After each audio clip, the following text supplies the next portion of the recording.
What does this album sound like? For me, it sounds fresh, since it's like a new one, so all the songs have been on my mind for a while. But I think the identity of the band is still there and is easily recognizable.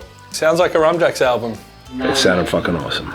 Like it's got a lot of like the traditional aspects that we all like, then it's got a nice mix of like newer, more layers, bigger type of stuff. I don't know, I think it sounds good.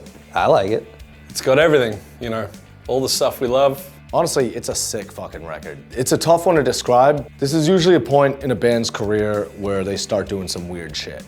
We didn't want to do that, but at the same time, we didn't just want to keep beating a dead horse. So this album does have some stuff that is different. We definitely developed in some ways. Like there are some songs that have a much more, I don't know, mature tone. I don't think that's a bad thing at all because it's hard to get mad at a good song. If you go back into the Rumjacks catalog, it's kind of hard to find one album that sounds exactly like another album. I mean, maybe Sleeping Rough with Sober and Godless, but then Saints Preserve Us sounds nothing like the first one, and then they all sound nothing like Hestia, but then Hestia was kind of taking from each of those. At this point, the Rumjacks sound is pretty wide. So with this album, it's no exception. There's a lot of fast rippers on this album. I don't know, and then some of the songs are like, if you mix Mighty Mighty Boss Tones with Rancid's Life Won't Wait album. When you were climbing up my window, I couldn't seem to get away. There's a good amount of ska in this album. No horns, unfortunately. Even though I play trombone, Kyle plays saxophone, but whatever.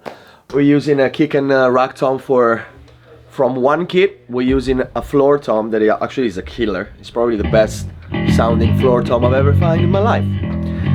And then we use another snare again. So basically, that 1, 2, 3, 4-piece drum kit is out of 3 different drum kits. What snare are you using? Black Beauty, 6.5. That's it, this album rocks. Sounds like a punk rock album. My name's Kyle, I'm ready for my barbecue debut.